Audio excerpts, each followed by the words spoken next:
Hello dear students, welcome to the Gateway classes. My name is Gulshan Kumar और मैं आपको पढ़ा रहा हूं इंजीनियरिंग मैथमेटिक्स।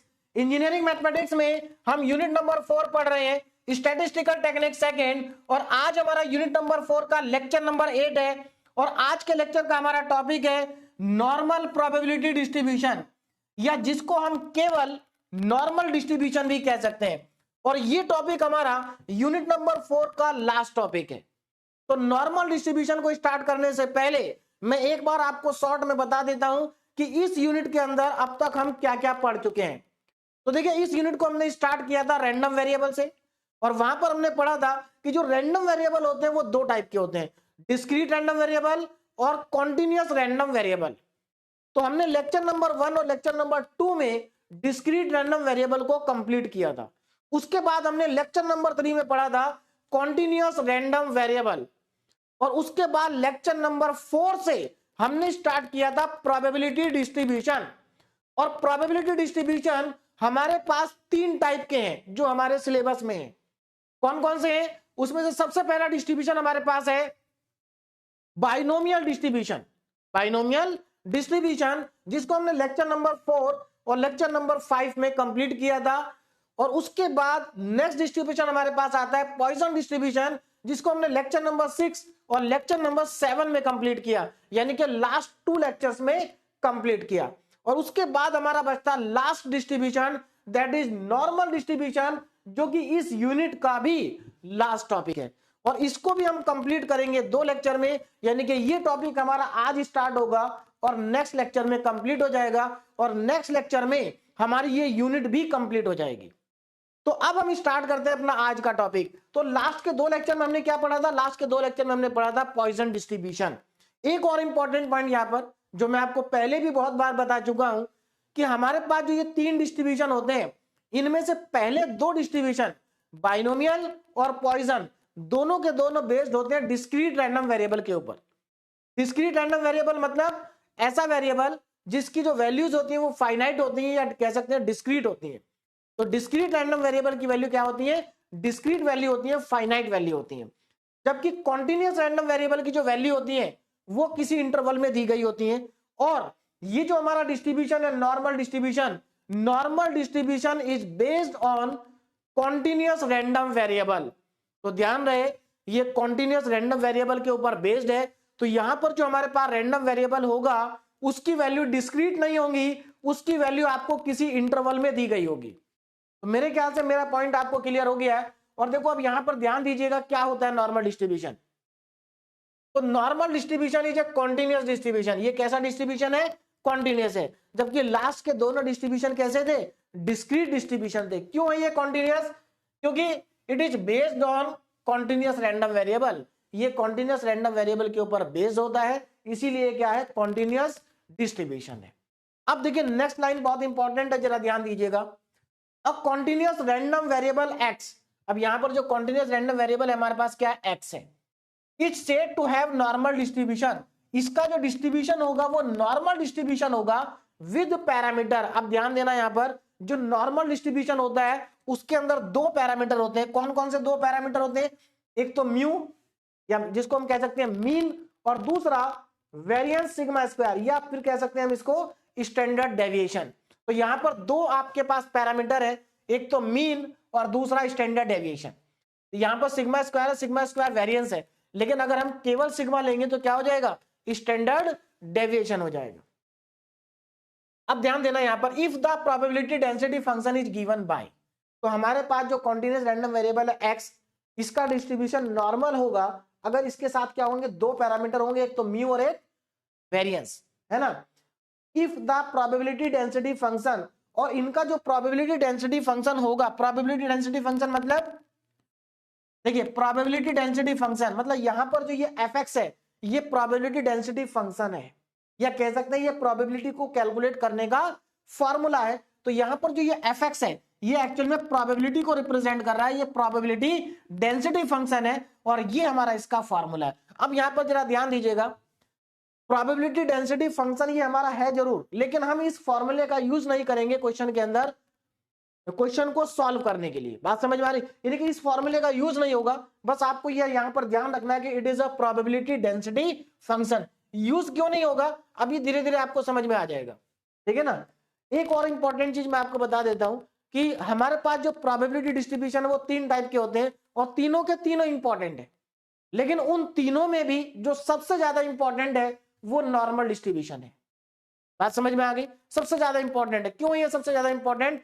क्योंकि इसका क्वेश्चन हमेशा आता है, रेगुलर इसका क्वेश्चन पूछा जाता है। आप किसी भी ईयर का पेपर उठा के देखेंगे तो उसमें आपको नॉर्मल डिस्ट्रीब्यूशन का क्वेश्चन जरूर मिलेगा। बात समझ में आ गई? दूसरी इंपॉर्टेंट बात कि ये सबसे ज्यादा इंपॉर्टेंट है तीनों में, लेकिन ये तीनों में सबसे ज्यादा आसान है। देखिए तीनों के तीनों ही वैसे डिस्ट्रीब्यूशन आसान है क्योंकि आप 2 पढ़ चुके हैं, आपने देखा भी होगा, लेकिन ये उन दोनों से भी ज्यादा आसान है। क्यों आसान है आपको अभी थोड़ी देर बाद जब हम क्वेश्चन करेंगे ना तो आपको अपने आप समझ में आ जाएगा कि ये बहुत ज्यादा आसान है। बात समझ में आ रही है? बहुत ही आसान है, कुछ नहीं करना आपको, बस आपको क्वेश्चन समझ में आना चाहिए, उसके बाद आपको कुछ नहीं करना। कैलकुलेशन भी बहुत कम है इसमें और फॉर्मूला भी याद आपको नहीं करने हैं, ठीक है ना। अब आगे ध्यान दीजिए। अब ये प्रोबेबिलिटी डेंसिटी फंक्शन है। जब हमने कॉन्टिन्यूअस रैंडम वेरिएबल पढ़ा था तो वहां पर हमने पढ़ा था, क्या पढ़ा था ध्यान दीजिएगा, कि कॉन्टिन्यूअस रैंडम वेरिएबल के केस में जो प्रोबेबिलिटी डेंसिटी फंक्शन होता है, प्रोबेबिलिटी डेंसिटी फंक्शन होता है, उसको हम प्रोबेबिलिटी डेंसिटी फंक्शन तभी कह सकते हैं अगर वो 2 कंडीशन को सेटिस्फाई करे। कौन कौन से 2 कंडीशन है? देखिए बिल्कुल सेम वही है जो हमने कंटिन्यूअस रैंडम वेरिएबल में पढ़ा था। पहली कंडीशन कि fx की value greater than equal to 0 होनी चाहिए। भाई सिंपल सी बात है, अगर ये प्रोबेबिलिटी है तो आप जानते हैं कि प्रोबेबिलिटी कभी नेगेटिव नहीं होती, तो प्रोबेबिलिटी की वैल्यू हमेशा ग्रेटर देन इक्वल टू क्या होगी? 0 होगी। बात समझ में आ गई? दूसरा इंपॉर्टेंट पॉइंट कि प्रोबेबिलिटी, देखिए यहां पर एक्चुअल में fx dx ये क्या, देखिए यहां पर इंटीग्रेशन हो रहा है, क्यों? क्योंकि ये कॉन्टिन्यूअस रैंडम वेरिएबल है। अगर डिस्क्रीट होता तो यहां पर समेशन लगा होता, तो डिस्क्रीट के केस में सम ऑफ समेशन लगा होता है, प्रोबेबिलिटी का जो सम होता है वो 1 होता है। किसी भी डिस्ट्रीब्यूशन में प्रोबेबिलिटी का जो सम होता है वो 1 होता है। तो यहां पर नॉर्मल डिस्ट्रीब्यूशन के अंदर भी प्रोबेबिलिटी का जो सम होगा वो 1 के इक्वल होगा। और यहां पर सम निकलेगा कैसे? -∞ से +∞ आपको इंटीग्रेशन करना पड़ेगा fx dx को। लेकिन फिर से ध्यान रहे, इस टॉपिक में हमें किसी भी क्वेश्चन में कोई इंटीग्रेशन नहीं करना है। बात समझ में आ रही है? तो ये हमारे पास बस आपको ये कॉन्सेप्ट समझ लेने हैं कि यहां पर ये है क्या। तो ये जो दोनों के दोनों हमारे पास कंडीशन है, या कह सकते हैं कि नॉर्मल डिस्ट्रीब्यूशन की ये 2 प्रॉपर्टी है। क्या है? प्रॉपर्टी है। अब आगे देखिए, यहां पर जो रैंडम वेरिएबल यूज हुआ है x, इस x की जो वैल्यू होगी, ये जो x होगा ये +∞ से -∞ के बीच में हो सकता है। यानी कि रैंडम वेरिएबल का जो यहां पर इंटरवल है वो -∞ से +∞ के बीच में ही होगा। दूसरी इंपॉर्टेंट बात, जो यहां पर म्यू है, ये आपको समझ में आ ही गया कि म्यू क्या है। म्यू यहां पर मीन है, म्यू क्या है? मीन है। और सिग्मा क्या है? यहां पर सिग्मा है आपके पास standard deviation, standard deviation, standard deviation. अब आगे चलते हैं, ठीक है ना, आगे चलते हैं। ठीक, आगे देखिए, यहां पे से इसमें जो दो ये फॉर्मूला लिखा है ना, तो हमें इस फॉर्मूले का यूज करना ना इसका करना। क्वेश्चन में हमने यहां से कोई भी फॉर्मूला हम यूज नहीं करेंगे। आगे चलते हैं नेक्स्ट, नाउ नॉर्मल कर्व। अब देखिए नॉर्मल कर्व बहुत इंपॉर्टेंट है, ठीक है ना, क्योंकि हम यहां पर जितने भी क्वेश्चन करेंगे वो कर्व की हेल्प से करेंगे। तो नॉर्मल कर्व क्या होता है ध्यान दीजिए, the graph of normal distribution is called normal curve. जो नॉर्मल डिस्ट्रीब्यूशन का ग्राफ होता है उसी को हम क्या कहते हैं? नॉर्मल कर्व कहते हैं। It is bell shaped and symmetrical about mean. ये जो ग्राफ होता है ये बेल शेप का होता है और ये मीन के अबाउट सिमेट्रिक होता है। यानी कि मीन के अबाउट सिमेट्रिक होने का मतलब क्या है? देखो जैसे हमने यहां पर क्या किया, ये एक लाइन है, ध्यान दे, ये तो एक्स एक्सिस है जो कि -∞ से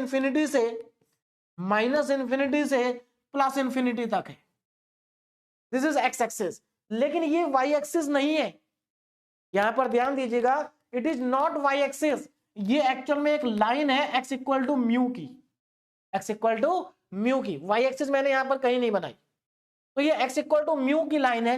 म्यू क्या है? यहां पर मीन है।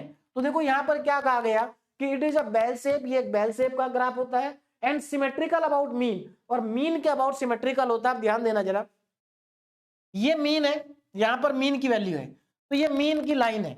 तो मीन के अबाउट सिमेट्रिक है, इसका मतलब ये जो ग्राफ है ये इस लाइन के जैसा राइट में है वैसा ही लेफ्ट में भी है, यानी कि अगर आप इसको ऐसे करके फोल्ड कर दें तो ये ग्राफ ओवरलैप हो जाएगा।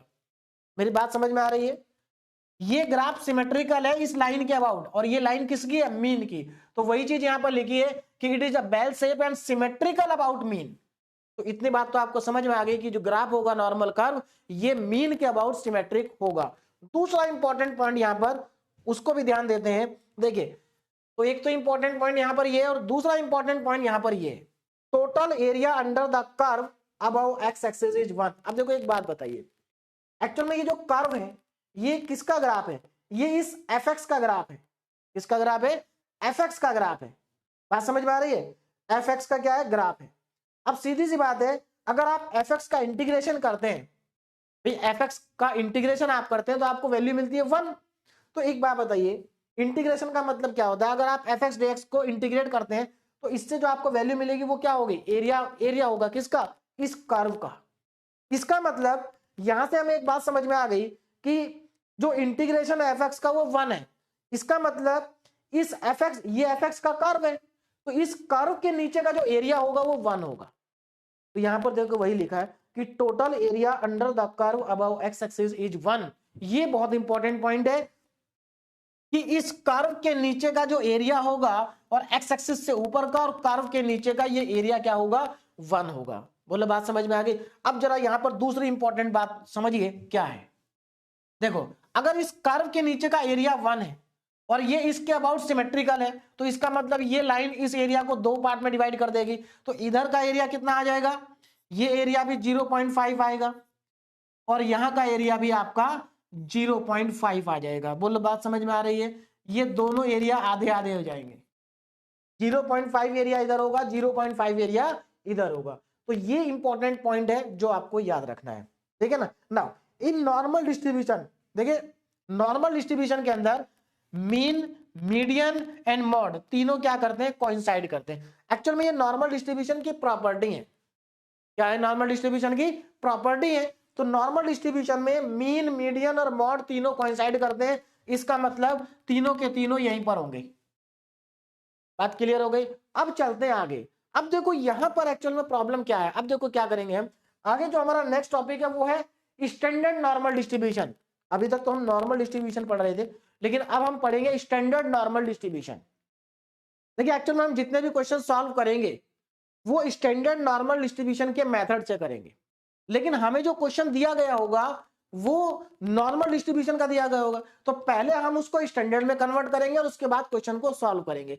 तो हमारे पास जितने भी क्वेश्चन होंगे वहां पर हमें पहले क्वेश्चन को स्टैंडर्ड फॉर्म में कन्वर्ट करना होगा और उसके बाद उसको सॉल्व करेंगे स्टैंडर्ड नॉर्मल डिस्ट्रीब्यूशन की हेल्प से। अब देखो कन्वर्जन का मतलब क्या है वो मैं आपको समझा देता हूं। देखिए यहां पर एक्चुअल में क्या है, ये x इक्वल टू म्यू की लाइन है और मैंने आपको बताया कि ये y एक्सिस नहीं है। y एक्सिस क्यों नहीं है? क्योंकि अगर ये y एक्सिस होती तो x की वैल्यू 0 होती। बोलो बात समझ में आ रही है? x की वैल्यू क्या होती? 0 होती। अब अगर हम चाहते हैं कि ये डिस्ट्रीब्यूशन स्टैंडर्ड डिस्ट्रीब्यूशन में कन्वर्ट हो जाए, ये normal distribution standard normal distribution में कन्वर्ट हो जाए, तो हमें क्या करना पड़ेगा? देखिए स्टैंडर्ड फॉर्म में कन्वर्ट करने का मतलब है कि आपको इस लाइन को y एक्सिस पर लेके जाना है। अब मुझे बताओ ये लाइन y एक्सिस पर कब जाएगी? ये लाइन y एक्सिस पर तब जाएगी जब मीन की वैल्यू 0 होगी। मीन की वैल्यू क्या होगी? 0 होगी। तो स्टैंडर्ड नॉर्मल डिस्ट्रीब्यूशन में हम मीन को 0 कर देंगे। बात समझ में आ गई? मीन को कर देंगे 0 और स्टैंडर्ड डेविएशन को कर देंगे 1।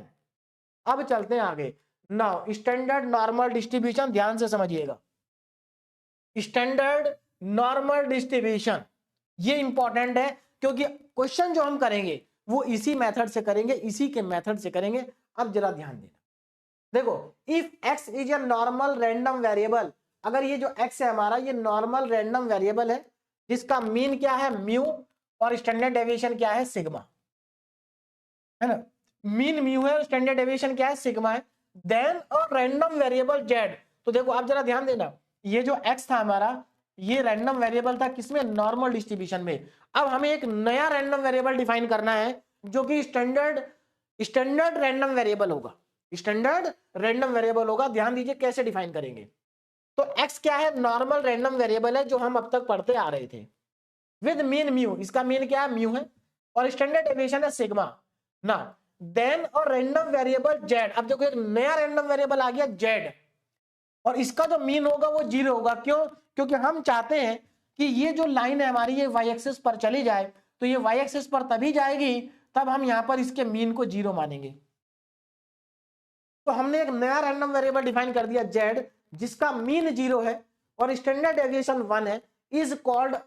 अब देखो ये जो नया वेरिएबल है आपका, इसको हम क्या कहेंगे, standard normal random variable, standard normal random variable. तो ये हमारा स्टैंडर्ड नॉर्मल रैंडम वेरिएबल हो गया जेड, और इस जेड को फाइंड करने का फॉर्मूला क्या होगा। अब जरा ध्यान देना, मैंने आपको अभी बताया जो क्वेश्चन आपको दिया गया होगा वो एक्स की फॉर्म में दिया गया होगा। कौन सा रैंडम वेरिएबल, एक्स, और हमें रैंडम वेरिएबल को चेंज करना है, एक्स से कहां चेंज करना है, जेड में। तो जेड को कैलकुलेट करने का ये होगा फॉर्मूला। आपको क्वेश्चन के अंदर एक्स दिया गया होगा, एक्स के कॉरेस्पॉन्डिंग मीन दिया गया होगा, स्टैंडर्ड डेविएशन दिया गया होगा। आप क्या करेंगे, एक्स को, म्यू को और स्टैंडर्ड डेविएशन को इस फॉर्मूले में पुट कर देंगे और वहां से आपको जेड की वैल्यू मिल जाएगी। इसका मतलब ये फॉर्मूला आपके लिए वेरी वेरी इंपॉर्टेंट, ये आपको याद होना चाहिए सबसे पहले। सिंपल सा है, x minus mu upon sigma. इस फॉर्मूले का क्या यूज होगा, इस फॉर्मूले की हेल्प से आप नॉर्मल डिस्ट्रीब्यूशन को स्टैंडर्ड नॉर्मल डिस्ट्रीब्यूशन में कन्वर्ट कर सकते हैं। बात समझ में आ गई? यानी कि इस फॉर्मूले को लगाएंगे आपको जेड मिल जाएगा और आपका जो डिस्ट्रीब्यूशन है वो नॉर्मल से स्टैंडर्ड में कन्वर्ट हो जाएगा। अब आगे चलते हैं ना। अब क्योंकि हमने रैंडम वेरिएबल चेंज कर दिया तो हमारा प्रोबेबिलिटी डेंसिटी फंक्शन भी चेंज हो जाएगा। तो अब हमारा प्रोबेबिलिटी डेंसिटी फंक्शन क्या बन जाएगा, देखो एक्स की जगह क्या आ गया, जेड आ जाएगा, यहां से सिग्मा हट जाएगा क्योंकि सिग्मा की वैल्यू 1 मान ली है, और ये क्या था, यहां पर x minus mu upon sigma था तो उसको हमने जेड मान लिया है। बस एक्चुअल में हमने किया क्या, हमने इस वैल्यू को जेड मान लिया, ठीक है ना, इसको क्या मान लिया, जेड, और सिग्मा को 1। तो यहां पर अब हमारे पास प्रोबेबिलिटी डेंसिटी फंक्शन का फॉर्मूला भी क्या हो जाएगा, चेंज हो जाएगा according to standard normal distribution. लेकिन अगेन हम इस फॉर्मूले को यूज नहीं करेंगे क्वेश्चन में, क्वेश्चन बहुत ही आसान तरीके से हो जाएंगे ना, कोई आपको फॉर्मूला लगाने की, इस तरह के बड़े बड़े फॉर्मूले आपको नहीं लगाने पड़ेंगे। अब यहां पर बात करते हैं प्रोबेबिलिटी की। देखिए जो प्रोबेबिलिटी होगी, प्रोबेबिलिटी जैसे यहां पर मैंने कहा कि जो रैंडम वेरिएबल है आपको वो रैंडम वेरिएबल की जो वैल्यू होगी वो किसी इंटरवल में दी गई होगी। मान लो आपकी जेड की वैल्यू जो है आपकी वो Z1 और Z2 के बीच में है, तो प्रोबेबिलिटी निकालने का जो फॉर्मूला हो जाएगा वो क्या होगा कि आपको ये जो FZ है इसका इंटीग्रेशन करना पड़ेगा Z1 और Z2 के बीच में। लेकिन अगेन मैंने आपको पहले ही बता दिया, मैं इस फॉर्मूले का यूज हम नहीं करेंगे। यहां पर देखिए इस फॉर्मूले से प्रोबेबिलिटी कैलकुलेट की जा सकती है, लेकिन वो प्रोसेस बहुत कॉम्प्लिकेटेड होता है, वो हमें नहीं करना होता और किसी बुक के अंदर भी नहीं दिया होता है। बात समझ में आ रही है? ये सिर्फ आपको यहां पर थ्योरेटिकल कॉन्सेप्ट है जो मैं आपको समझा रहा हूं, बाकी क्वेश्चन बहुत आसान होंगे। अब हम चलते हैं आगे ना, स्टैंडर्ड नॉर्मल कर्व। अब देखो हम अपने कर्व को चेंज कर देंगे स्टैंडर्ड नॉर्मल कर्व में। पहले जो कर्व था हमारा वो नॉर्मल कर्व था, ये कर्व था। अब कुछ नहीं करेंगे, स्टैंडर्ड में क्या हो जाएगा, स्टैंडर्ड में क्योंकि हमने म्यू को 0 कर दिया है तो ये हमारी वाई एक्सिस बन जाएगी और ये x इक्वल टू 0 हो जाएगा। बस इतना चेंज आएगा और कुछ भी नहीं है। देखो स्टैंडर्ड नॉर्मल कर्व और जो मैंने पहले नॉर्मल कर्व बताया था उसमें और इसमें कोई चेंज नहीं है, बस इतना ही चेंज है कि यहां पर ये जो लाइन है, अब देखो एक चीज और ध्यान रखना, पहले ये x एक्सिस थी, अब क्योंकि हमने x को कन्वर्ट कर लिया z में, तो अब हम इसको कहेंगे कि ये z एक्सिस है, मतलब ये है x एक्सिस ही, लेकिन अब x की जगह दूसरा पैरामीटर आ गया z। ये हमारी y एक्सिस है। यहां पर अगेन जो हमारा ग्राफ है, क्योंकि वो म्यू के अबाउट क्या होगा, सिमेट्रिकल होगा, और म्यू इस बार 0 है, इसका मतलब म्यू 0 का मतलब है, देखो z इक्वल टू म्यू होगा यहाँ पर। अब क्योंकि z भी 0 है, म्यू भी 0, दोनों 0 है, तो ये दोनों y एक्सिस पर आ गए। तो इस बार जो आपकी म्यू की वैल्यू है वो y एक्सिस पर है, क्योंकि म्यू क्या है, 0 है। तो आपका ग्राफ अगेन म्यू के जो हमारा मीन है उसके सिमेट्रिकल है, यानी कि y एक्सिस के सिमेट्रिकल है। और अगेन इस एरिया के नीचे का जो इस कर्व के नीचे का जो एरिया है वो 1 है। तो अगर इस कर्व के नीचे का एरिया 1 है तो यहां पर अगेन आपको इसका एरिया कितना मिलेगा 0.5 और इसका एरिया भी कितना मिलेगा 0.5। ये दोनों के दोनों एरिया 0.5 और 0.5 ही होंगे। बात समझ में आ रही? तो ये आपको याद रखना है कि एरिया 0.5 और 0.5 होगा। दूसरी इंपॉर्टेंट बात, जेड की वैल्यू माइनस इंफिनिटी से प्लस इंफिनिटी के बीच में वेरी करेगी। तो जेड की वैल्यू कहां से कहां तक है? माइनस इंफिनिटी से प्लस इंफिनिटी। अच्छा, अब अगर मान लो केवल हमें इतना ही पार्ट लेना हो तो यहां पर जेड की वैल्यू कहां से कहां तक वेरी कर रही है? जेड इक्वल टू 0 से लेकर जेड इक्वल टू इंफिनिटी तक। अगर आप इधर आ जाओ तो जेड इक्वल टू 0 से लेकर जेड इक्वल टू इंफिनिटी तक ये वैल्यू क्या कर रही है? वेरी कर रही है। तो ये होता है हमारा स्टैंडर्ड नॉर्मल कर्व, और इसी कर्व की हेल्प से हम अपने सारे क्वेश्चन सॉल्व करेंगे। बात समझ में आ रही है? और हम जितने भी क्वेश्चन सॉल्व करेंगे सभी क्वेश्चन के अंदर इस कर्व को बनाएंगे। तो ध्यान रखना, ये कर्व दोनों साइड में सिमेट्रिक होता है। अब आगे जब मैं क्वेश्चन में कर्व बनाऊंगा, थोड़ा जल्दी में बनाऊंगा, तो हो सकता है कि कर्व देखने में सिमेट्रिक ना लगे, लेकिन ये आपको बात समझ में आ जानी चाहिए कि कर्व हमेशा सिमेट्रिक ही होगा वाई एक्सिस के। क्लियर हो गई मेरी बात? तो ये कर्व आपको सभी क्वेश्चन में बनाना है। अब आपको लग रहा होगा कि सर इस कर्व की हेल्प से हम आंसर कैसे निकालेंगे? देखो, हमें एक्चुअल में क्वेश्चन के अंदर फाइंड करनी होगी प्रोबेबिलिटी, और प्रोबेबिलिटी को फाइंड करने का ये फॉर्मूला हम यूज करेंगे। सारे क्वेश्चन इसी फॉर्मूले से होने, ध्यान दीजिएगा। प्रोबेबिलिटी को फाइंड करने के लिए इस फॉर्मूले को यूज करेंगे। अब ये फॉर्मूला है क्या? देखो जरा ध्यान से, area under standard normal curve, हमें इस कर्व के नीचे का एरिया निकालना है बिटवीन Z1 एंड Z2। देखो, आपको क्वेश्चन के अंदर इंटरवल दिया गया होगा, क्वेश्चन के अंदर आपको इंटरवल दिया गया होगा। जैसे मान लीजिए आपको इंटरवल दे दिया गया Z1 से Z2, Z1 से Z2। अब मान लो Z1 की लाइन यहां पर आती है, Z2 की लाइन यहां पर आती है। ये आपका Z1 हो गया और ये आपका Z2 हो गया। तो आपको क्या करना है, Z1 से Z2 के बीच में ये पूरा एरिया फाइंड कर लेना है, और ये जो एरिया होगा यही आपकी प्रोबेबिलिटी होगी। अब यहां पर एरिया कैसे कैलकुलेट होगा? आपके दिमाग में ये आएगा, सर एरिया कैलकुलेट करना तो इसका बड़ा डिफिकल्ट हो जाएगा, है ना? क्यों? क्योंकि कर्व के नीचे का एरिया तो इंटीग्रेशन से कैलकुलेट होता है, लेकिन हमने यहां पर अभी अभी बात की कि हम इंटीग्रेशन का यूज नहीं करेंगे। तो फिर इसका एरिया आएगा कहां से? इसका एरिया आपको कैलकुलेट नहीं करना है, इसका एरिया आपको मिलेगा टेबल में। इसका एरिया कहां मिलेगा आपको? पहले मैं एक मिनट, इसका एरिया आपको मिलेगा टेबल के अंदर। बात समझ में आ रही है ना? इसका एरिया कहां मिलेगा? टेबल के अंदर। कौन सी टेबल के अंदर? मैंने आगे टेबल लगाई हुई है, इस टेबल से आपको सारे एरिया मिल जाएंगे। बात समझ में आ रही है? तो अब आपको समझ में आ गया होगा क्वेश्चन कितने आसान हो जाएंगे, क्योंकि आपको कैलकुलेशन करनी नहीं, आपको इंटीग्रेशन करना नहीं, आपको डायरेक्ट यहां से एरिया उठाना है। अब कैसे उठाना है यहां से एरिया, कैसे यहां से एरिया लेंगे, वो सब मैं आपको क्वेश्चन में बताऊंगा।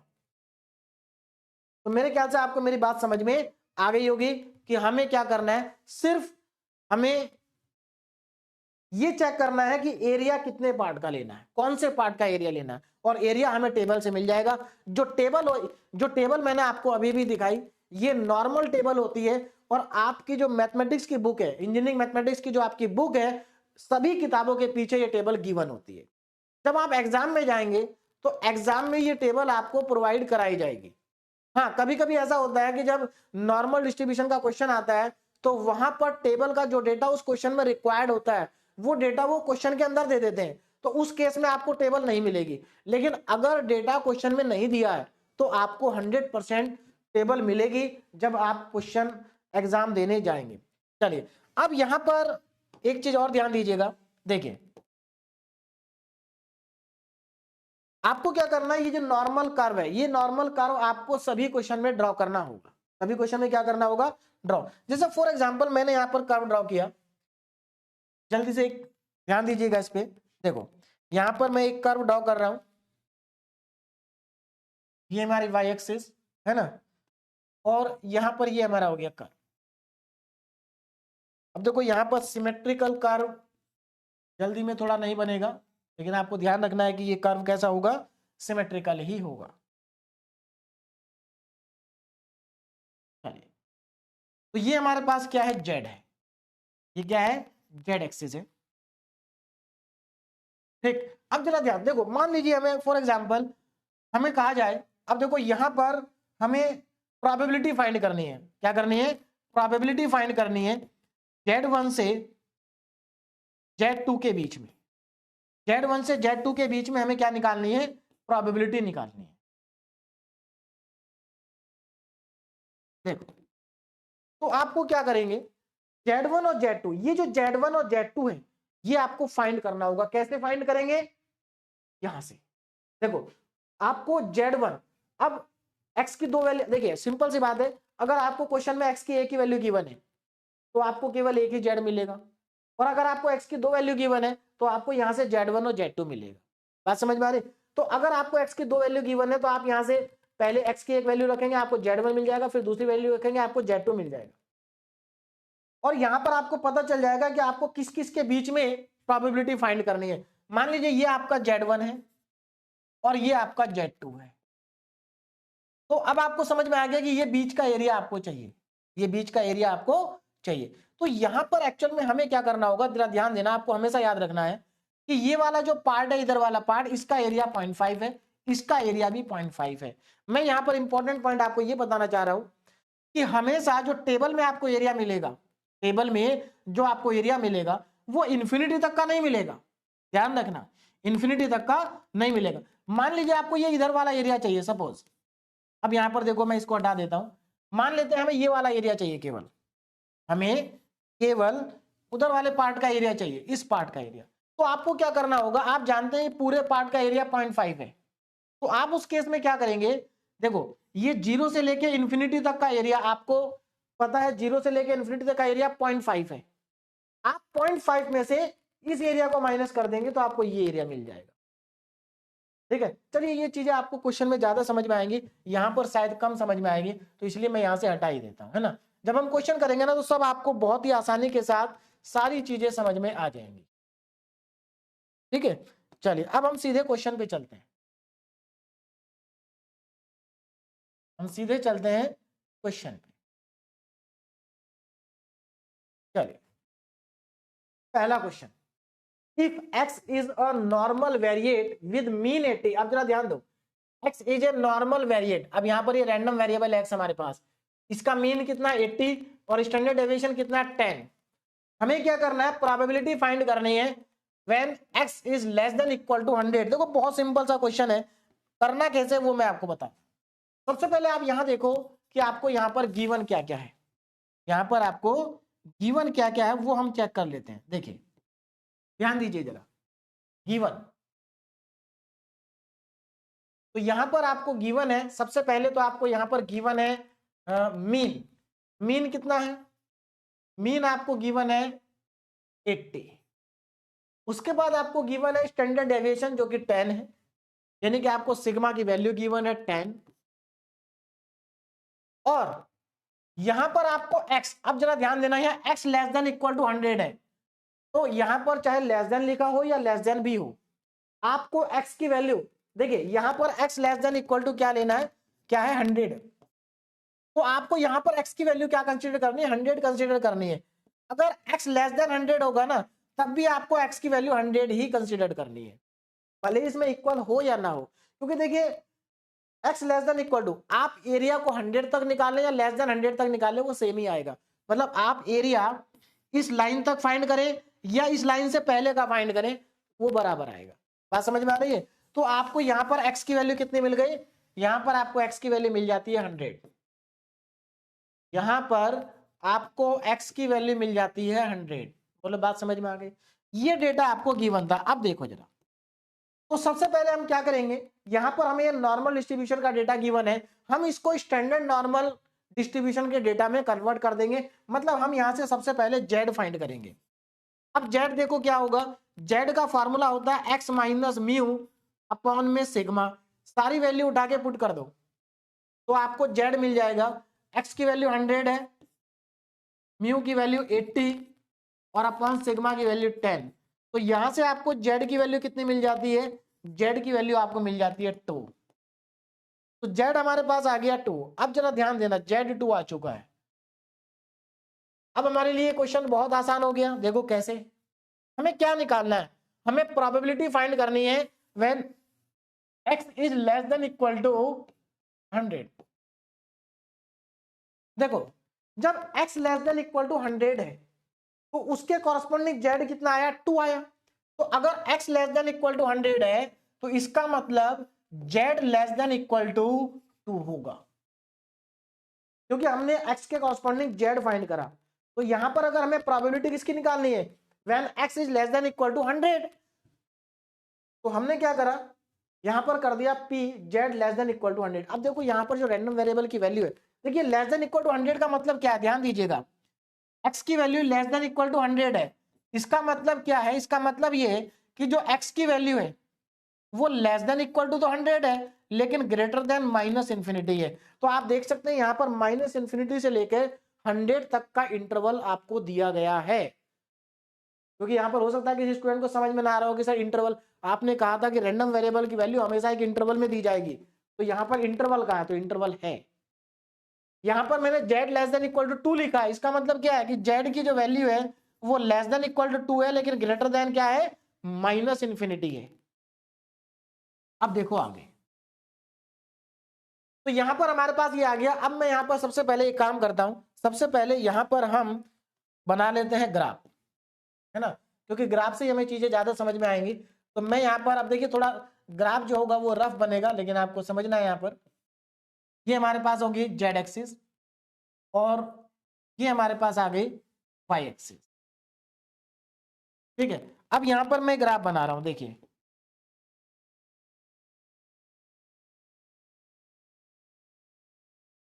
यहां पर ये हमारे पास क्या आ गया, ग्राफ आ गया, ठीक है।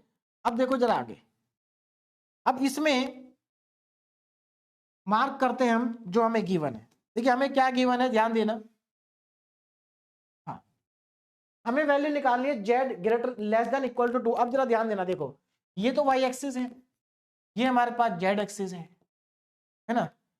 हमें क्या निकालना, कितने पार्ट का एरिया निकालना है, z less than equal to 2। तो पहले जेड इक्वल टू 2 कहां आएगा, देखिए मैं यहां पर जेड इक्वल टू 2 मान लेता हूं कि जेड इक्वल टू 2 की लाइन ये है, ये क्या है, जेड इक्वल टू 2 की लाइन है। तो हमें किस पोर्शन का एरिया निकालना है, हमें एरिया निकालना है जब जेड की value less than equal to 2 है। तो देखो जेड की value less than equal to 2, तो यानी कि पूरा एरिया आ जाएगा, ये पूरा आ जाएगा। बोलो बात समझ में आ रही है, ये पूरा का पूरा एरिया इसके अंदर आ जाए, यानी कि इस पूरा एरिया को, पूरे एरिया को आपको फाइंड करना है, पूरे एरिया को क्या करना है, फाइंड करना है। तो अब देखो ये कैसे फाइंड होगा, जरा ध्यान देना।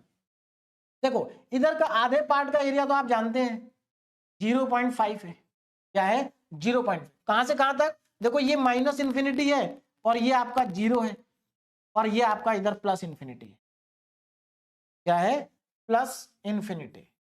अब देखो जरा ध्यान से, तो हमें यहां पर प्रोबेबिलिटी फाइंड करनी थी, कैसे फाइंड करेंगे, देखिए p less than z less than equal to 2, तो इसको मैं क्या लिख सकता हूं, इसको क्या मैं ऐसे लिख सकता हूं, p, चलिए इसको मैं थोड़ा नीचे लिखता हूं क्योंकि वहां पर स्पेस हमारे पास कम रह गया, है ना। इसको मैं नीचे से स्टार्ट करता हूं, देखो p x less than equal to 100 को फाइंड करने का मतलब है कि हमें फाइंड करना होगा z less than equal to 2। अब देखो ये कैसे फाइंड होगा, देखिए इसको मैं क्या लिख सकता हूं, क्या मैं इसको ऐसे लिख सकता हूं, p minus infinity less than z less then 0।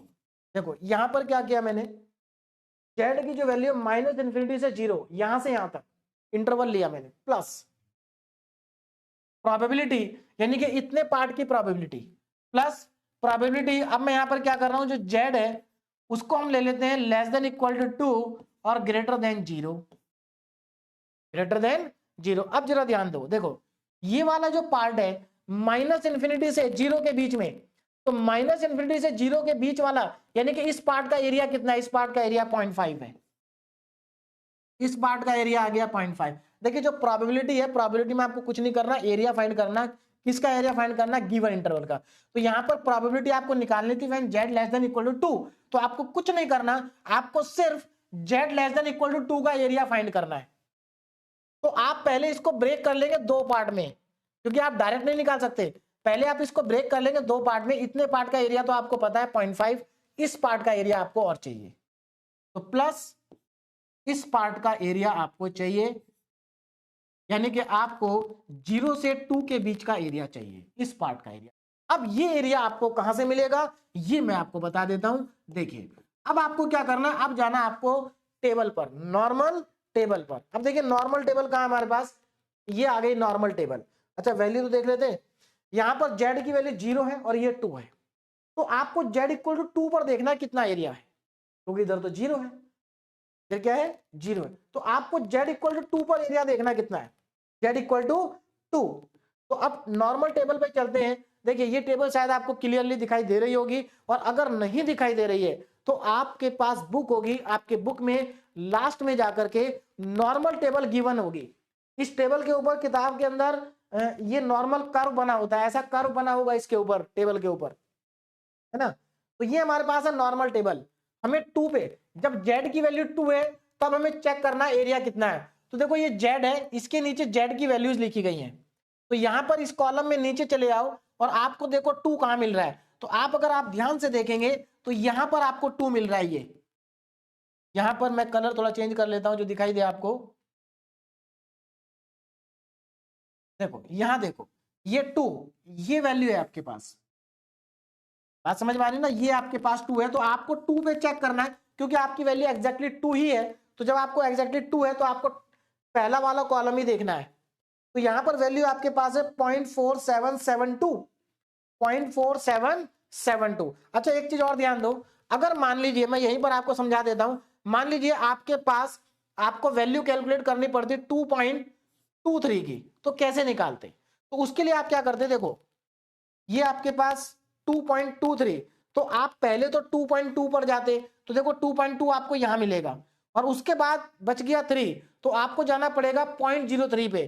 तो यहां पर ये 2.2 है और 0.03 कहां है, ये 0.03 है, 2.2 और 0.03, तो आपको ये वैल्यू रीड करनी होती। अभी मैं आपको काफी सारे क्वेश्चन कराऊंगा ना, तो ये टेबल देखना आपको बहुत अच्छे से आ जाएगा। इस टेबल को देखना बहुत ही आसान है। जैसे अगर आपको वैल्यू देखनी हो 2.07 की, तो कहां पर मिलेगी, तो आप पहले कहां जाएंगे, 2 पर जाएंगे, 2.0 पर। देखिए ये रहा 2.0 पे चले गए, उसके बाद आप 0.07 पे जाएंगे, तो ये 2 है, और इधर 0.07 जहां भी आपको मिलेगा यहां मिलेगा, तो ये वैल्यू आपकी हो जाएगी। तो मेरे ख्याल से आपको कुछ समझ में आ रहा होगा, बाकी हम बहुत सारे जब क्वेश्चन करेंगे ना आपको समझ में आ जाएगा। तो हमें फिलहाल तो ये आंसर है हमारा 0.4772, तो 0.4772, तो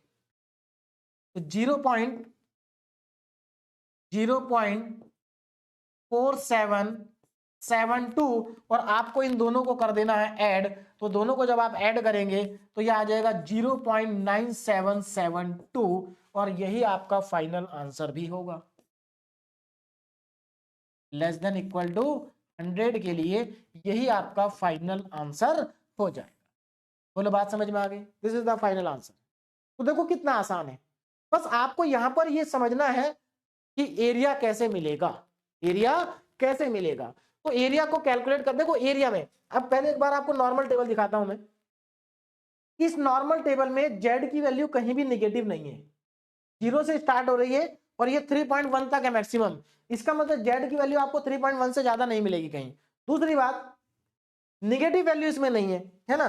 तो अब देखो जरा, अगर बाई चांस निगेटिव वैल्यू आ जाएगी तो क्या करेंगे, तो क्योंकि ये ग्राफ सिमेट्रिक है, ये ग्राफ क्या है, सिमेट्रिक है, अगर z की वैल्यू नेगेटिव रहेगी ना तो हम उसको उधर की तरफ ले जाएंगे। कैसे ले जाएंगे वो क्वेश्चन में, जब मैं आपको क्वेश्चन कराऊंगा तो आपको समझ में आ जाएगा। तो देखो यहां पर हमें ये एरिया चाहिए था, तो इस एरिया को डायरेक्ट निकालने का कोई फॉर्मूला नहीं है। डायरेक्ट निकालने का तो फिर वही फॉर्मूला कि आप इंटीग्रेशन करो, जो कि बहुत कॉम्प्लिकेटेड होता है। तो इस एरिया को निकालना आपको टेबल की हेल्प से, और टेबल से क्या निकाल सकते हैं आप, टेबल से केवल, टेबल में वैल्यू 0 से स्टार्ट होती है, 0 से यानी कि यहां से, और इधर 0 से लेके 3.3 तक जाती है बस। तो आपको अपने एरिया को, क्योंकि आपको यहां से यहां तक का निकालना था, ये तो आपको मालूम है, बस इसको और निकाल लो, और ये एरिया कितना होगा आपको 2 पे चेक करना है कितना होगा। आगे चलते हैं, नेक्स्ट क्वेश्चन सॉल्व करते हैं, तो आपको और चीजें समझ में आएंगी। देखिए नेक्स्ट क्वेश्चन क्या है, next question, the life of army shoes is normally distributed with mean. देखिए लाइफ ऑफ आर्मी शूज, यानी कि यहाँ पर शूज की लाइफ की बात हो रही है है ना, नॉर्मली डिस्ट्रीब्यूटेड है, तो सूज की जो लाइफ है वो नॉर्मली डिस्ट्रीब्यूटेड है विद मीन 8 मंथ। तो वहां पर जो सूज की लाइफ का मीन है वो 8 मंथ है। तो मैं यहाँ पर गिवन डेटा लिख लेता हूं। देखिए आपको गिवन क्या क्या है, बस आपको क्वेश्चन में गिवन डेटा ढूंढना है और उसके बाद सीधे आपका क्वेश्चन बहुत आसान हो जाएगा। मीन कितना है, मीन मतलब म्यू, म्यू की वैल्यू कितनी है 8 है। आगे देखो एंड स्टैंडर्ड डेविएशन 2 मंथ, यानी कि यहां पर सिग्मा की वैल्यू 2 दे दी गई आपको। 5000 if 5000 pair are insured, 5000 pair are insured, इसका मतलब ये जो 5000 पेयर है यहां पर शूज की बात हो रही है, तो ये आपको कैपिटल एन की वैल्यू, कैपिटल एन की वैल्यू दी गई है, जैसा कि पॉइजन में भी था और बाइनोमियल में भी था। तो आप क्या करेंगे, जब प्रोबेबिलिटी निकाल देंगे तो प्रोबेबिलिटी को इससे मल्टीप्लाई करेंगे, तब आपको नंबर ऑफ शूज मिलेंगे। तो ये तो लास्ट में मल्टीप्लाई करना है।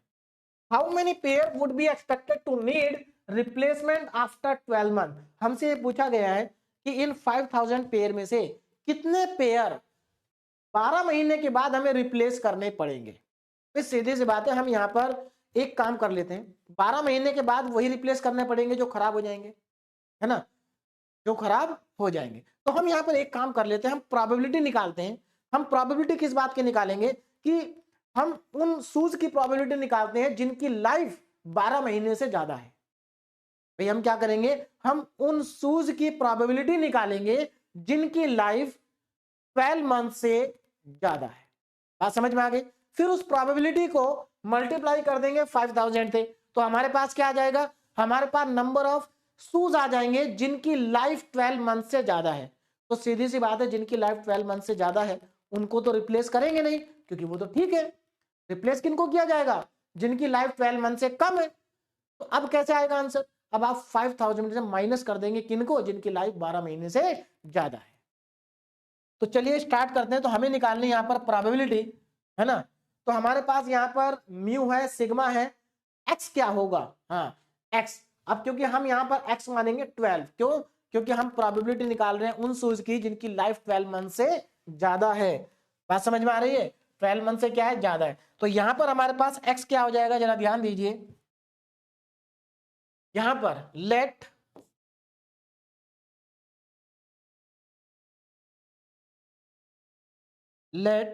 लाइफ ऑफ, ध्यान दीजिए, let life of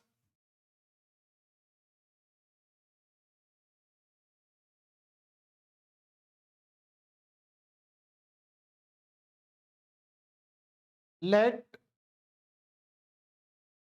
x number of, नहीं यहां पर इस तरह से नहीं एज्यूम करना पड़ेगा, ऐसे एज्यूम करेंगे, लेट एक्स इक्वल टू 12। हमने ये 12 मान लिया, एक्स इक्वल टू क्या मान लिया हमने यहाँ पर 12 मान लिया। अब देखो यहाँ पर ध्यान देना, एक्स इक्वल टू 12 क्यों मान रहे हैं हम यहाँ पर एक्स इक्वल टू 12, क्योंकि हम प्रोबेबिलिटी निकालेंगे उन शूज की जिनकी लाइफ 12 मंथ से क्या है, ज्यादा है। तो एक्चुअल में यहाँ पर जो एक्स है ये शूज की लाइफ को बता रहा है उन शूज, है ना। तो यहाँ पर एक्स इक्वल टू 12 का मतलब है कि ये वो शूज है जिनकी लाइफ 12 मंथ से क्या है, ज्यादा है। तो यहाँ पर सीधे आप x को 12 मानेंगे। अब देखो आगे, क्योंकि ज्यादा थ्योरी लिखने से यहाँ पर कोई फायदा नहीं, बड़ी हो जाएगी थ्योरी, बहुत बड़ी थ्योरी लिखनी पड़ेगी। चलिए x इक्वल टू 12। अब देखो हमें यहाँ पर फाइंड क्या करना है, हमें यहाँ पर एक्चुअल में फाइंड करना है probability x greater than equal to 12, ये प्रोबेबिलिटी हमें फाइंड करनी है। तो इसके लिए हमें पहले क्या करना पड़ेगा, इसके लिए हमें पहले, जरा ध्यान दीजिएगा, इसके लिए हम पहले क्या करेंगे, इस x को z में कन्वर्ट करेंगे। क्या करेंगे, z। तो यहां पर अब मैं z का फॉर्मूला लगाऊंगा x minus mu upon sigma. अब यहां पर वैल्यू को सब्स्टिट्यूट करेंगे, x कितना है 12 है, म्यू कितना है 8, सिग्मा कितना है 2। तो ये कितना आ जाएगा 12 माइनस 8 4 अपॉन 2 यानी कि 2 आ जाएगा। तो यहां से हमारे पास अगेन z की वैल्यू आ जाती है 2, z की वैल्यू कितनी आ जाती है 2। अब z की वैल्यू तो आ चुकी है, अब आगे देखिए z हमारे पास आ चुका, कितना है 2 है। आगे बढ़ते हैं, अब हमें यहां पर फाइंड क्या करना था उस पर फोकस करते हैं, प्रोबेबिलिटी, है ना। देखिए तो हमें यहां पर कैलकुलेट करना है probability when x is greater than equal to 12। तो हम एक काम करते हैं, यहां पर z की वैल्यू कितनी आ रही है 2, तो यहां पर हमारे पास z आ जाएगा ग्रेटर देन इक्वल टू 2। देखो सीधी सी बात है, आप x greater than equal to 2 की प्रोबेबिलिटी फाइंड करो या z greater than equal to 2 की फाइंड करो, बात एक ही है, सेम है, कोई अंतर नहीं है, क्योंकि हमने x को कन्वर्ट कर लिया z में। अब यहां पर ध्यान देना, पहले मैं यहां पर क्या करता हूं, ग्राफ बना लेता हूं। देखिए पहले हम यहां पर बना लेते हैं ग्राफ। देखिए ग्राफ आप अगर यहां पर सभी क्वेश्चन में बनाएंगे ना तो बहुत अच्छा रहेगा। वैसे ऐसा नहीं है कि बिना ग्राफ के नहीं हो सकता, हो तो जाएगा, लेकिन यहां पर ग्राफ बनाना एक तरह से कंपलसरी है ना। आप अगर अच्छे मार्क्स स्कोर करने हैं आपको, तो यहां पर ये मैंने बना दिया ग्राफ, और ग्राफ हमारा होना चाहिए कैसा, सिमेट्रिकल।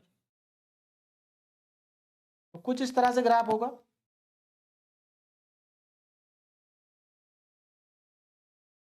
एक मिनट, तो ये ग्राफ हमारा ध्यान रखें कि सिमेट्रिकल ही रहेगा। अब देखो आगे, ये y एक्सिस है ना, और ये हमारी क्या है, z axis.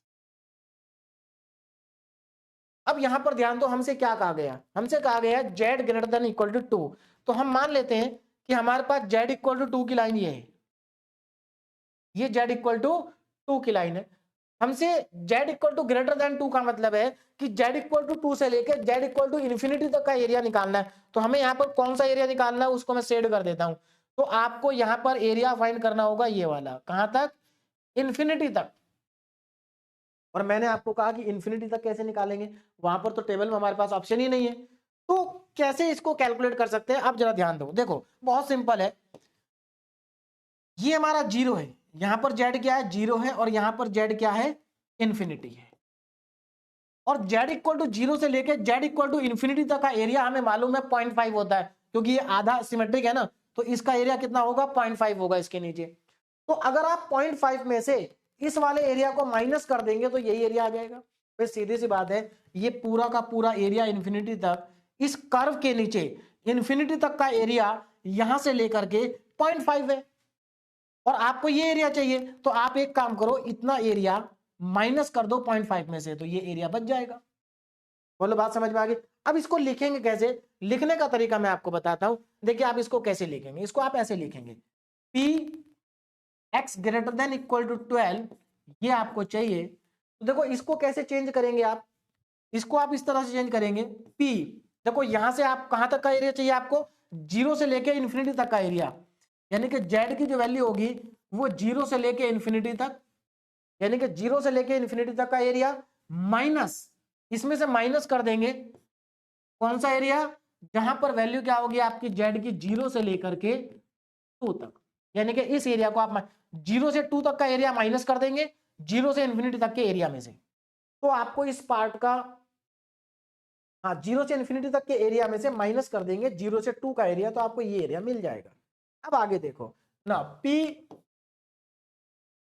x greater than equal to 12 is equal to, अब यहां पर ध्यान दो, जीरो से लेके इन्फिनिटी तक का एरिया होता कितना है, 0.5, 0.5, और इसमें से हमें क्या करना है, माइनस करना है।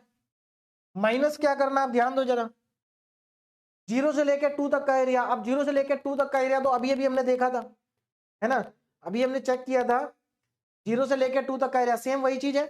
2 पे देखना पड़ेगा आपको, आपको 2 पर चेक करना पड़ेगा, क्योंकि जीरो से 2 है, 2 पे चेक करो, कहां पे चेक करना है, 2 पे चेक करना है। तो 2 पे चेक करेंगे तो 0.4772 अगेन दोबारा से वही मिलेगा हमें, तो यहां पर पुट कर देते हैं 0.4772, और इसमें से इसको माइनस कर दीजिए। तो जब आप इसको इसमें से माइनस करेंगे तो देखिए कितना मिलेगा, यहां पर देखिए 0.5 में से आपको माइनस करना है 0.4772, कैलकुलेटर से आप कर सकते हैं 8220 पॉइंट, तो ये आपके पास आ जाएगा 0.228, ये आपके पास है, ठीक है ना। यानी कि ऐसे शूज जो 12 मंथ से ज्यादा जिनकी लाइफ होगी उनकी प्रोबेबिलिटी क्या है, 0.0228 है। लेकिन हमसे पूछा क्या था, हमसे पूछा था how many pair would be expected to need replacement, है ना, कितने पेयर रिप्लेसमेंट करने होंगे। तो पहले तो हम ये निकाल लेते हैं, रिप्लेसमेंट वाले तो पहले बाद में निकालेंगे, है ना। देखिए जिनकी लाइफ 12 मंथ से ज्यादा है, नंबर ऑफ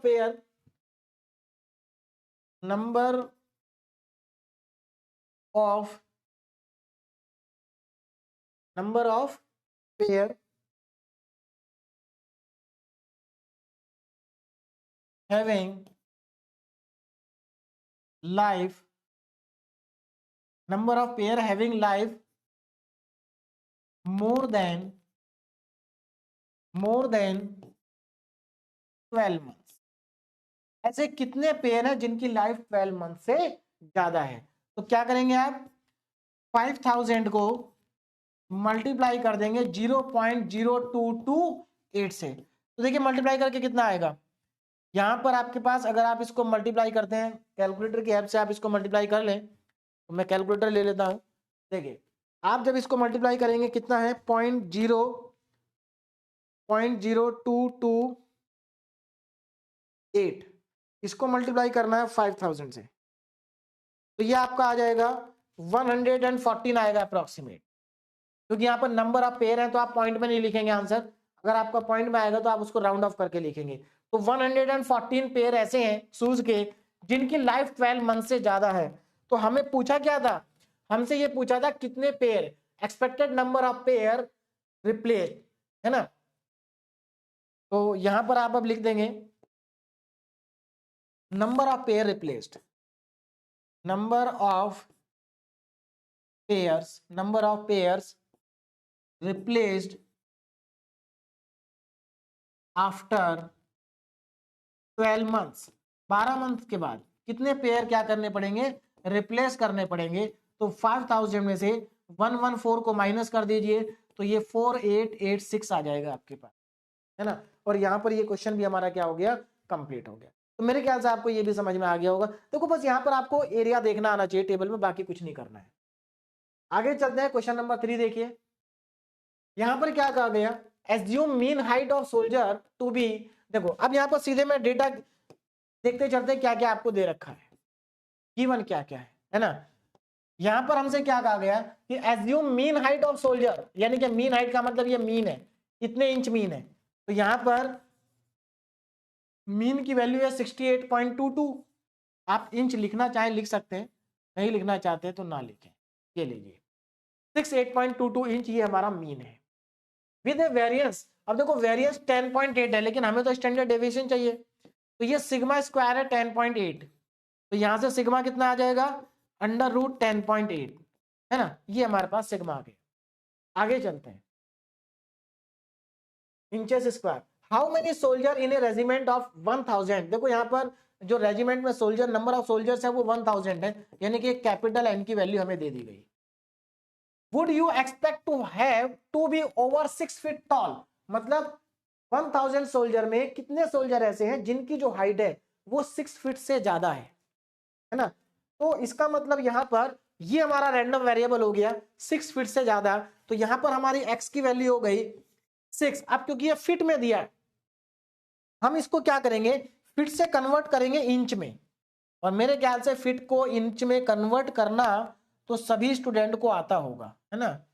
नहीं आता है तो मैं बता देता हूं, देखिए 1 फीट में आपके पास 12 इंच होते हैं, 1 फीट में कितने इंच होते हैं, 12 इंच होते हैं। तो यहां पर हमारे पास जो x की वैल्यू है वो 6 फीट है, और हम इसको कन्वर्ट कर देंगे इंच में, तो हमें मल्टीप्लाई करना पड़ेगा 12 से, तो हमारे पास x की वैल्यू हो जाएगी 72 इंच। बोले बात समझ में आ गई, 72 इंचेस। अब x भी हमारे पास आ गया, म्यू हमारे पास आ गया, सिग्मा हमारे पास आ गया। अब हम इसको कन्वर्ट कर लेते हैं स्टैंडर्ड डिस्ट्रीब्यूशन में। तो अब यहां पर मैं फॉर्मूला लगाऊंगा z का, z is equal to x minus mu upon sigma. Value को सब्स्टिट्यूट करेंगे, तो यहां पर जब आप वैल्यू को सब्स्टिट्यूट करेंगे देखिए आपको कितना मिलेगा z। तो z इज इक्वल टू, चलिए यहीं पर देखिए, z is equal to x हमारे पास 72 माइनस म्यू कितना है 68.22 and divided by under root में 10.8।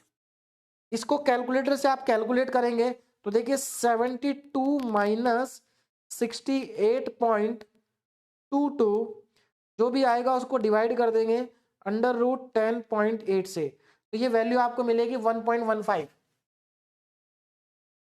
जेड की वैल्यू 1.15, ये हमारे पास जेड आ गया। Given that area under the standard normal curve. अब देखो ये डेटा आपको गिवन है। अच्छा मैं यहां पर एक चीज आपको और बताना भूल गया, बता देता हूं। देखो इस क्वेश्चन में आपको गिवन था कि P z greater than equal to 2 की जो वैल्यू 0.002 है ना। तो अगर आपको इस तरह से एग्जाम में डेटा गिवन आएगा तो आपको टेबल नहीं दी जाएगी। मैंने आपको इसको टेबल से तो बता दिया, बिना टेबल के। देखो कई बार क्या होता है एग्जाम में क्वेश्चन के अंदर ही डेटा लिख के आता है और आपको टेबल नहीं दी जाती है। तो इस क्वेश्चन में आपको टेबल की रिक्वायरमेंट नहीं पड़ेगी। क्यों नहीं पड़ेगी? क्योंकि देखो इन्होंने क्या करा, P z greater than equal to 2, इसकी जो वैल्यू है प्रोबेबिलिटी वो डायरेक्ट दे दी 0.002, यानी कि आपको ये स्टेप करना नहीं पड़ेगा, आपको ये स्टेप भी नहीं करना पड़ेगा, इन्होंने डायरेक्ट आपको वैल्यू दे दी।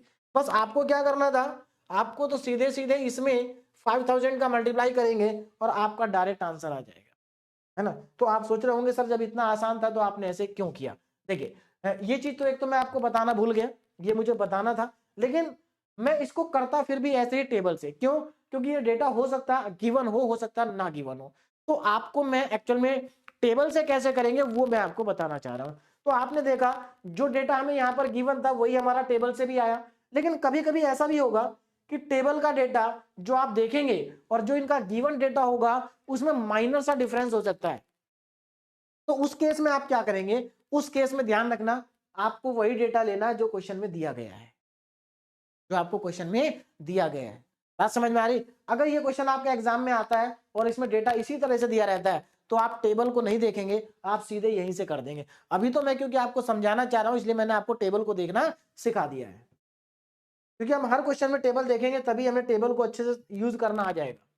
तो यहाँ पर जेड की वैल्यू 1.15 आ रही है और आप देख सकते हैं 1.15 के कॉरेस्पॉन्डिंग यहाँ पर आपको वैल्यू दी गई है 0.3746, लेकिन हम टेबल से चेक करेंगे, हम प्रॉपर तरीके से चलते हैं और अगेन हम इसको टेबल से चेक करेंगे। तो मैं यहां पर फिर से इसका ग्राफ बना देता हूं, है ना। देखिए तो यहां पर अच्छा हमें यहां पर निकालना क्या पहले वो मैं आपको बता दूं। हमें यहां पर निकालना है पी 6 फीट से ज्यादा होने चाहिए, यानी कि एक्स की value greater than equal to 72 होनी चाहिए। ओवर ग्रेटर आएगा, इक्वल भी नहीं आएगा इसमें, तो 72 से ग्रेटर, या फिर हम ऐसा कह सकते हैं कि z की वैल्यू ग्रेटर देन 1.15 होनी चाहिए। ठीक है, मैं इस गिवन डेटा का यूज नहीं कर रहा हूं, ठीक है ना। अब देखो आगे, अब यहां पर मैं इसका ग्राफ बना देता हूं, ये लीजिए, है ना। इस तरह का हमारा यहां पर कर्व बन जाएगा, ठीक। और ये हमारे पास होगी लाइन। अब जरा ध्यान दो क्या कहा, z की वैल्यू ग्रेटर देन 1.15 होनी चाहिए।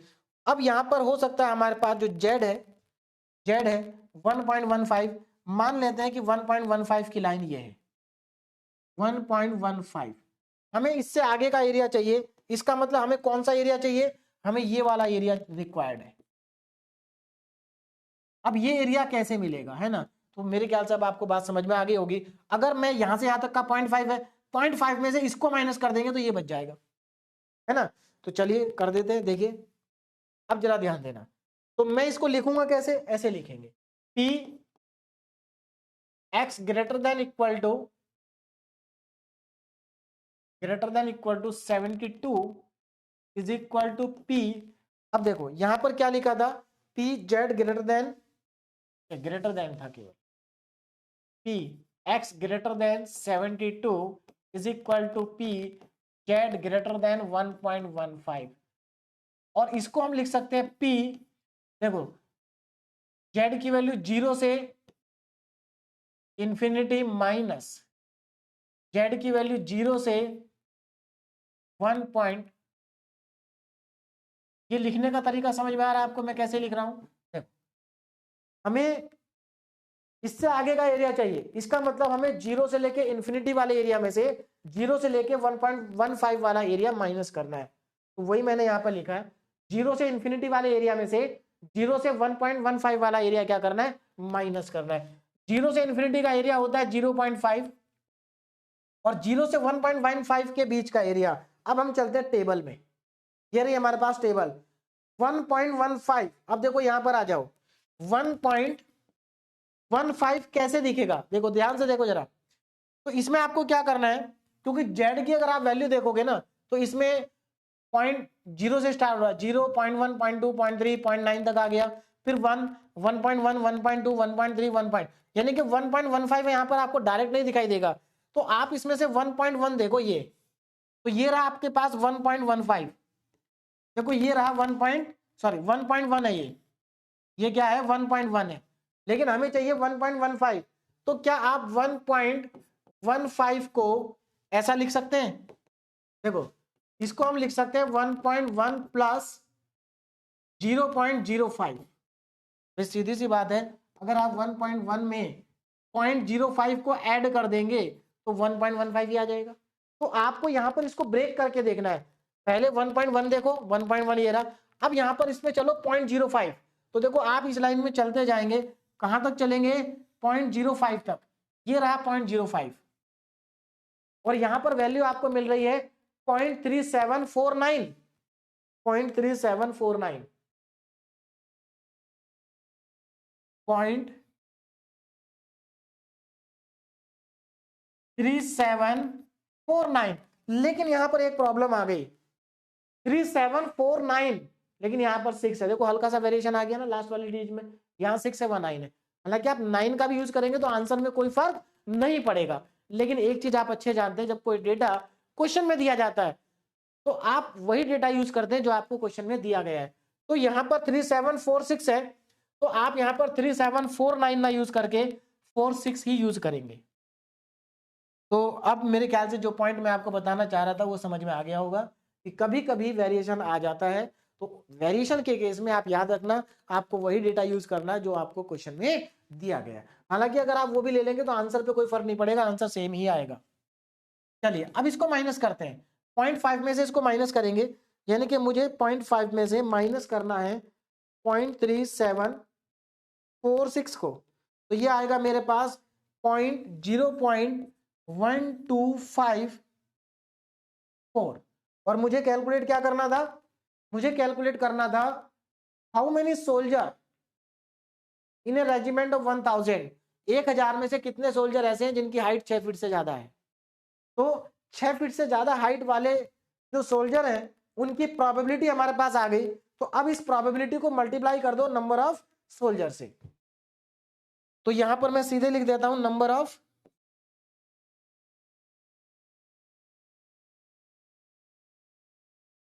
है ना, पूरा नहीं लिख रहा हूं मैं, नंबर ऑफ सोल्जर। तो 1000 से मल्टीप्लाई कर दीजिए 0.1254 को। जब आप मल्टीप्लाई करेंगे, है ना, तो इसको मल्टीप्लाई करेंगे तो 125.4 आएगा राउंड। अब क्योंकि नंबर ऑफ सोल्जर है पॉइंट में नहीं लिख सकते तो आप लिख देंगे 125 अप्रोक्स। तो इतने सोल्जर होंगे जिनकी हाइट 6 फीट से क्या होगी, ज्यादा होगी। बोलो बात समझ में आ गई। अब बढ़ते हैं आगे। अब हमारा आज का लास्ट क्वेश्चन, उसको भी सॉल्व कर लेते हैं। देखिए क्या है, the daily wages of 1000 worker. यहां पर 1000 वर्कर्स की बात हो रही है, तो इसका मतलब स्टार्टिंग में ही आपको कैपिटल एन की वैल्यू दे दी गई। यहां पर आपको क्या गिवन है, यहां पर आपको गिवन है कैपिटल एन, कितना है 1000 है। तो the daily wages of 1000 worker are distributed around a mean. अब यहां पर आपको मीन भी दे दिया गया कितना है। अब देखो यहां पर वेजेस मतलब मजदूरी की बात हो रही है, तो यहां पर जो सब कुछ रुपीस में चलेगा। मीन कितना है 140 रुपीज। तो आप मीन हमारे पास आप केवल 140 लिख सकते हैं, मीन हमारे पास 140 है विद और स्टैंडर्ड डेविएशन ऑफ ₹10। तो यहां पर हमारे पास सिग्मा की वैल्यू आ गई 10। Estimate the number of worker whose daily wages. अब देखो यहां पर हमें नंबर ऑफ वर्कर को एस्टिमेट करना है। इसकी जो वैल्यू है वो अलग अलग पार्ट में एक्स की वैल्यू अलग अलग है। बोले बात समझ में आ रही? तो हम एक काम करते हैं, एक्स को बाद में ही पुट करेंगे, हम अपना जेड का फॉर्मूला लिख लेते हैं, x minus mu upon sigma, इसमें वैल्यू पुट कर देंगे। यहां पर हम वैल्यू पुट कर देते हैं तो हमारे पास जेड इक्वल टू आ जाएगा एक्स माइनस म्यू है 140 और डिवाइडेड बाई सिग्मा, सिग्मा हमारे पास है 10 और इसको मैं कह देता हूं इक्वेशन नंबर 1 और इसी इक्वेशन का हम यूज करेंगे सभी पार्ट पे, ठीक है ना। अब चलो आगे देखें ना, फर्स्ट पार्ट देखिए। फर्स्ट पार्ट में कहा कि बिटवीन 140 एंड 144 हमें ऐसे वर्कर बताने हैं जिनकी डेली वेजेज एक दिन की मजदूरी 140 से 144 के बीच में है। तो यहां पर x की दो वैल्यू दी गई है आपको, एक तो 140 और एक 141। इसका मतलब आपको यहां पर x1 दिया गया है 140 और x2 दिया गया है 144। x1 के कॉरस्पॉन्डिंग z1 आ जाएगा, x1 के कॉरस्पॉन्डिंग z1 आ जाएगा। तो z1 क्या हो जाएगा, z1 हमारा हो जाएगा, यहां पर x की जगह x1 पुट कर दो, 140 माइनस 140 अपॉन में खैर, लेकिन ऊपर न्यूमरेटर 0 हो गया, तो न्यूमरेटर 0 होने की वजह से ये वैल्यू हमारे पास आ गई 0। तो z1 तो 0 आ गया है ना, z1 कितना आ गया, 0 आ गया। और आगे बढ़ते हैं, अब हम यहां पर क्या करते हैं, x2 के कॉरस्पॉन्डिंग फाइंड करते हैं। x2 के कॉरस्पॉन्डिंग देखिए, x2 के कॉरस्पॉन्डिंग कितना आएगा, तो अगर मैं यहां पर z2 को फाइंड करूं तो ये 144 माइनस 140 और अपॉन में 10, यानी कि यहां पर 4 अपॉन 10 बचेगा। तो मेरे पास z2 की जो वैल्यू आ जाती है वो आ जाती है 0.4। तो मुझे z1 भी मिल गया, z2 भी मिल गया। इसका मतलब मुझे 0 से 0.4 के बीच का एरिया कैलकुलेट करना होगा, है ना। तो इस पार्ट का अगर मैं ग्राफ बनाता हूं, इस पार्ट का अगर मैं ग्राफ बनाता हूं तो देखिए क्या बनेगा, जरा ध्यान दें इधर। ये हमारे पास जेड एक्सिस है ना, और ये मैं यहां पर कर्व बना देता हूं,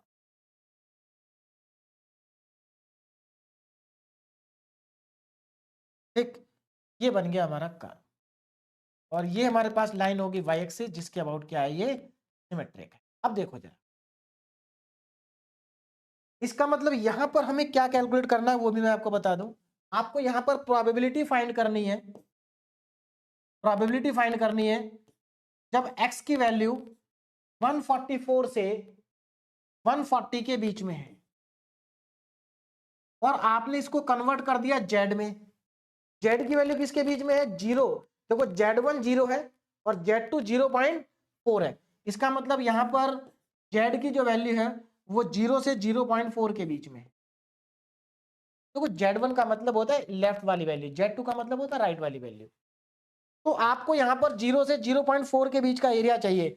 मान लेते हैं हमारे पास ये है 0.4 की लाइन, ये हमारे पास कौन सी लाइन हो गई, 0.4 की लाइन। तो आपको कौन से पार्ट का एरिया चाहिए, आपको इसका एरिया चाहिए। और इस पार्ट का एरिया आप डायरेक्टली देख सकते हैं अपने टेबल से, है ना। डायरेक्टली कहां से देखेंगे, टेबल से। तो जब आप टेबल में जाएंगे तो आपको ये एरिया मिल जाएगा। और जरा ध्यान दीजिए ये एरिया कितना होगा, मैं यहां पर लिख देता हूं टेबल से देख के। देखो टेबल में वापस आओ, 0.4 पे भाई आपको ये एरिया चाहिए ना, तो 0.4 पे चेक करना पड़ेगा, 0.4। अब यहां पर देखो जरा 0.4 कहां पर है, 0.4 ये रहा। इसमें से जो पहली वैल्यू होगी यही आपका आंसर होगा, 0.1554, 0.1554 ये वैल्यू आपको मिल जाएगी, ठीक है ना, 0.1554। अब यहां पर आपको कैलकुलेट करना था estimate the number of worker whose daily wages. तो आप क्या करो, जिनकी डेली वेजेस 140 से 144 के बीच में है उनकी प्रोबेबिलिटी है ये, आप इस प्रोबेबिलिटी को मल्टीप्लाई कर दो नंबर ऑफ वर्कर से 1000 से, तो यहां पर आप क्या आ जाएंगे, एक्सपेक्टेड नंबर ऑफ वर्कर। तो यहां पर मैं आंसर लिख देता हूं, now expected number of workers, देखिए कितने आ जाएंगे, 1000 से मल्टीप्लाई कर दो किसको, 1554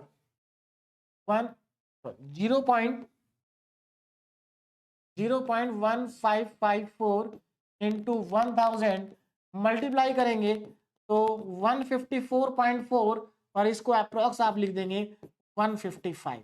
नंबर ऑफ वर्कर्स है तो पॉइंट पे नहीं लिखेंगे, तो 155 वर्कर्स ऐसे हैं जिनकी वेजेस, डेली वेजेस 140 से 144 के बीच में है। अब हम चलते हैं सेकंड पार्ट पे। सेकंड पार्ट को जरा ध्यान से देखो। सेकंड पार्ट में क्या कहा गया, लेस देन 126, यानी कि ऐसे कितने वर्कर हैं जिनकी वेजेस, डेली वेजेस 126 से कम है। तो इसका मतलब आपको यहां पर एक्स की वैल्यू 126 दी गई है, यहां पर आपको एक्स की वैल्यू कितनी दी गई है 126। बस इसी डेटा का यूज करेंगे। तो हमारे पास जेड का फॉर्मूला था x minus 140, x minus 140 upon में 10। तो देखो कितना आ जाएगा ये, यहां पर वैल्यू को सब्स्टिट्यूट करेंगे तो 126 माइनस 140 डिवाइडेड बाई 10, तो यहां पर ये हमारे पास आ जाएगा माइनस का 1.4, माइनस का 1.4। तो जेड की वैल्यू आ गई माइनस का 1.4। ठीक है, तो अब हमें देखो कैलकुलेट क्या करना है, प्रोबेबिलिटी। तो हमें प्रोबेबिलिटी फाइंड करनी थी। Probability when x is less than 126। तो भाई यहां पर लेस देन और लेस देन इक्वल टू या ग्रेटर देन और ग्रेटर देन इक्वल टू का मतलब सेम ही है। लेस देन और लेस देन इक्वल टू का मतलब सेम है, ग्रेटर देन और ग्रेटर देन इक्वल टू का मतलब सेम है, क्योंकि दोनों में कोई फर्क नहीं पड़ता आंसर में। तो यहां पर लेस देन 126 है, तो यहां पर p हमारे पास क्या होगा, लेस देन पी जेड। हाँ, जेड हमारा माइनस का 1.4 आ रहा है, तो इसका मतलब जेड लेस देन माइनस 1.4 ऐसे लिखेंगे। तो इसका पहले ग्राफ बनाते हैं, तब आपको समझ में आ जाएगा बहुत आसानी से कि हमें यहां पर करना क्या है। देखो ये मेरे पास जेड एक्सिस और ये हमारा हो गया नॉर्मल कर्व, नॉर्मल कर्व। देखो और ये हमारी हो गई वाई एक्सिस। अब जरा ध्यान दो, इन्होंने क्या कहा, जेड की वैल्यू, अब देखो माइनस 1.4, तो माइनस 1.4 कहां होगा, अगर हम माइनस 1.4 की बात करें तो इधर कहीं आएगा। मान लो ये हमारी लाइन है जेड इक्वल टू माइनस का 1.4, हमें इससे कम, लेस देन मतलब कौन सा एरिया चाहिए, आपको ये वाला एरिया निकालना है, ये। अब देखो नेगेटिव का एरिया टेबल में से देख ही नहीं सकते, टेबल में तो नेगेटिव है ही नहीं, तो क्या करें, क्योंकि आपका ये ग्राफ सिमेट्रिक है। तो एक बात बताइए, अगर ये ग्राफ सिमेट्रिक है और मैं अगर देखो, अगर ये 1.4 माइनस का 1.4 यहां पर है, तो यहां भी कहीं ना कहीं प्लस का 1.4 होगा, प्लस का 1.4 जरूर होगा 100%, है ना। यहां पर कहीं ना कहीं जेड की वैल्यू प्लस में 1.4 होगी। अब अगर ये ग्राफ सिमेट्रिक है तो सीधी सी बात है, माइनस 1.4 से पहले जितना एरिया होगा उतना ही एरिया जेड इक्वल टू 1.4 के बाद भी होगा। कहने का मतलब ये है कि ये दोनों एरिया जो मैंने शेड किए हैं, ये दोनों एरिया आपस में इक्वल होंगे।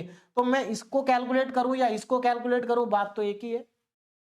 तो इसको कैलकुलेट करें या इसको करें, एक ही बात है। अब अगर इन दोनों को कैलकुलेट करना एक ही बात है, तो फिर देखो अब हम क्या करेंगे। देखिए अब इसको लिखने का तरीका देखिए, P x less than 126 is equal to P. अब ये देखो इसको मैंने चेंज कर दिया, चेंज कर रहा हूं मैं, लेस देन माइनस 1.4 निकालें या ग्रेटर देन 1.4 निकालें, एक ही बात है। अब ये ग्रेटर देन 1.4 को मैं क्या लिख सकता हूं, देखो ये वाला जो एरिया ये कितना होगा, इस पूरे एरिया में से इस एरिया को माइनस कर दो। मतलब आपको क्या करना है, जीरो से लेकर के इंफिनिटी तक का जो एरिया है उसमें से माइनस कर देना है जीरो से लेकर के 1.4 के बीच वाला पार्ट, इस पार्ट को, तो हमारे पास एरिया आ जाएगा। तो आपको बस कुछ नहीं करना है, यहाँ पर थोड़ा सा सोचना है कि ये एरिया इसके बराबर होगा और इस एरिया को मैं निकाल सकता, तो इधर कभी भी कोई भी एरिया आ जाए उसको ट्रांसफर करके उधर ही ले जाना है, और आसान है ट्रांसफर करना क्योंकि ये सिमेट्रिक है ग्राफ। तो ये तो हो गया 0.5। आगे देखिए तो हमारे पास जो प्रोबेबिलिटी आएगी x लेस देन 126 की, ये आ जाएगी 0.5 और इसमें से माइनस कर देंगे इसको 1.4। अब हमें टेबल में जाना पड़ेगा और 1.4 के कॉरस्पॉन्डिंग वैल्यू देखनी होगी। 1.4 के कॉरस्पॉन्डिंग वैल्यू देखिए कहां पर मिलेगी आपको, यहां देखिए ये रहा 1.4 और 1.4 के कॉरस्पॉन्डिंग पहली वैल्यू ये मिल जाएगी आपको, है ना। फर्स्ट वैल्यू 1.4 के कॉरस्पॉन्डिंग 0.4192 0.4192 है ना। तो 0.4192 और इसको कर देंगे माइनस, तो ये कितना आ जाएगा, 0.5 में से माइनस करेंगे 0.4192, तो ये वैल्यू आपके पास आ जाएगी 0.0808। और आपको क्या चाहिए, एक्सपेक्टेड नंबर ऑफ वर्कर्स, तो यहां से हमें मिल जाएगा एक्सपेक्टेड नंबर ऑफ वर्कर्स। तो देखिए एक्सपेक्टेड नंबर ऑफ वर्कर्स कितने होंगे, आपका जो आंसर आया उसको मल्टीप्लाई कर देंगे 1000 से, 0.0808। तो जब आप मल्टीप्लाई करेंगे तो 80.8 आ जाएगा, राउंड ऑफ करेंगे तो ये अप्रोक्सीमेटली 81 आपको मिल जाएगा। तो मतलब 81 वर्कर्स ऐसे हैं जिनकी डेली वेजेस क्या है, 126 से कम है। अब हमें वो वर्कर फाइंड करने हैं जिनकी डेली वेजेस 160 से ज्यादा है, 160 से क्या है, ज्यादा है। देखिए अब क्या करेंगे, तो नेक्स्ट पार्ट की अगर मैं बात करूं तो यहां से स्टार्ट करते हैं। नेक्स्ट पार्ट, थर्ड पार्ट, यहां पर आपको x इक्वल टू दिया है 160, तो पहले इसके कॉरस्पॉन्डिंग निकालेंगे z। तो z क्या हो जाएगा, 160 माइनस 140 था, एक बार चेक कर लेते हैं। हाँ 160, ये x 160 माइनस 140 अपॉन 10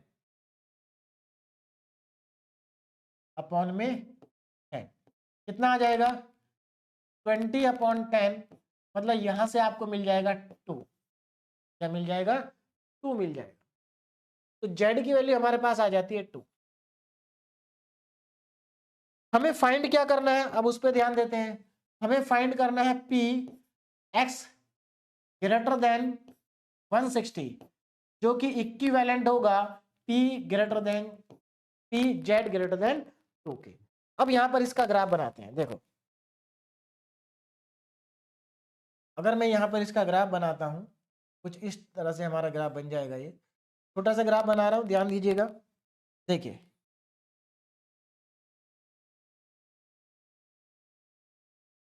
अब यहां पर देखो ग्रेटर देन 2, तो z इक्वल टू 2 यहां कहीं होगा हमारे पास, z इक्वल टू 2। मान लो ये z इक्वल टू 2 की लाइन है, ये किसकी लाइन है, z इक्वल टू 2 की। तो हमें कौन सा एरिया चाहिए, ग्रेटर देन 2 का चाहिए, मतलब हमें ये पार्ट निकालना है, ये पार्ट का एरिया हमें फाइंड करना है। और अब तक तो आपको समझ में आ गया होगा, 0.5 में से इसको माइनस कर दो, यही करना है ना। तो मैं इसको थोड़ा डायरेक्ट लिख देता हूं। देखिए ग्रेटर देन 2 का मतलब क्या है, ग्रेटर देन 2 का मतलब है, चलिए इसको मैं एक बार लिख देता हूं प्रॉपर तरीके से, कि P 0 से लेकर के जो इन्फिनिटी तक का एरिया है, यानी कि यहाँ ये 0 है, ये इन्फिनिटी है, ये 0 है और ये इन्फिनिटी है उधर, है ना। 0 से इन्फिनिटी तक का एरिया जो होगा उसमें से माइनस करना होगा आपको 0 से 2 तक के एरिया को। 0 से इन्फिनिटी तक का एरिया होता है 0.5 और 0 से लेकर 2 तक का एरिया बहुत बार देख चुके हैं अब तक, कितना था, 2 पे 0.4772 0.4772 माइनस करेंगे तो देखिए 0.5 में से अगर आप माइनस करते हैं 0.4772 को, तो ये वैल्यू आपको मिल जाएगी 0.0228, ये वैल्यू आपको मिलेगी प्रोबेबिलिटी की। हमें निकालना है एक्सपेक्टेड नंबर ऑफ वर्कर। तो देखिए एक्सपेक्टेड नंबर ऑफ वर्कर्स कितने हो जाएंगे, इसको मल्टीप्लाई कर देंगे 1000 से। तो यहां पर मैं नीचे लिख देता हूं 0.0228 इंटू 1000 इज इक्वल टू, तो ये 22.8 आएगा, है ना, 22.8 और अप्रोक्सीमेटली 23 वर्कर्स होंगे। तो यहां पर हमारे पास कितने वर्कर्स आ जाएंगे, 23। तो ये पार्ट भी हमारे तीनों पार्ट क्या हो गए, कंप्लीट हो गए। तो ये क्वेश्चन बहुत आसान है, बस आपको क्या करना है, यहाँ पर जो गिवन डेटा है उसमें कैपिटल एन को देखना है, अगर गिवन है तो म्यू को पहचानना क्या है, सिग्मा को देखना है क्या है, फिर जेड निकाल देंगे इस फॉर्मूले से, और उसके बाद तो आपको टेबल देखनी आनी चाहिए जेड की वैल्यू के कॉरस्पॉन्डिंग, ठीक है ना, जेड की कॉरस्पॉन्डिंग, जेड की जो वैल्यू होगी उसके कॉरस्पॉन्डिंग आपको टेबल देखना आना चाहिए। अब देखिए यहाँ पर मैंने आपको 4 क्वेश्चन कराए और यहाँ पर 2-3 क्वेश्चन आपको डीपीपी में दिए, एकदम सिंपल है, ये बहुत सिंपल क्वेश्चन है, इनमें डायरेक्ट आपको वैल्यू दी गई है। बस ये क्वेश्चन मैंने आपको इसलिए दिए हैं जिससे कि आपको टेबल देखने की प्रैक्टिस अच्छे से हो जाए। अब इसका हमारा एक लास्ट लेक्चर और बचा है जिसमें मैं आपको 2-3 क्वेश्चन और कराऊंगा, है ना, इसी टॉपिक के, नॉर्मल डिस्ट्रीब्यूशन के। तो अगर आपको कोई डाउट रह गया टेबल देखने में या किसी भी तरीके से, तो नेक्स्ट लेक्चर में वो भी आपको क्लियर हो जाएगा। और अगर आपको आज का लेक्चर समझ में आ गया है, आज के सारे क्वेश्चन अगर आपको समझ में आ गए हैं, तो इन क्वेश्चन को एक बार अपने आप करके देखें। नेक्स्ट लेक्चर के सारे क्वेश्चन आप अपने आप कर लेंगे अगर आज के क्वेश्चन आपको, क्योंकि नेक्स्ट लेक्चर में कोई कुछ नया नहीं होगा, सब ऐसे ही क्वेश्चन होंगे, उनमें माइनर सा वेरिएशन होगा, बस और कुछ नहीं होगा। क्योंकि ये बहुत ज्यादा इंपॉर्टेंट टॉपिक है, तो मैं चाहता हूं आपको कि जितने भी इंपॉर्टेंट क्वेश्चन है वो सब आपको करा दूं। बाकी नेक्स्ट लेक्चर को कराने का मेरा और कोई मतलब नहीं है, आपको और कुछ क्वेश्चन प्रैक्टिस करा दूंगा, यही मेन मोटिव है। नहीं तो यहाँ पर आपका ये टॉपिक एक तरह से कंप्लीट हो गया है। अगर इतना आपको समझ में आ गया है तो नेक्स्ट लेक्चर के सारे क्वेश्चन आप अपने आप कर सकते हैं, ठीक है ना। तो अभी आप इन क्वेश्चन को प्रैक्टिस करें। Okay, thank you very much.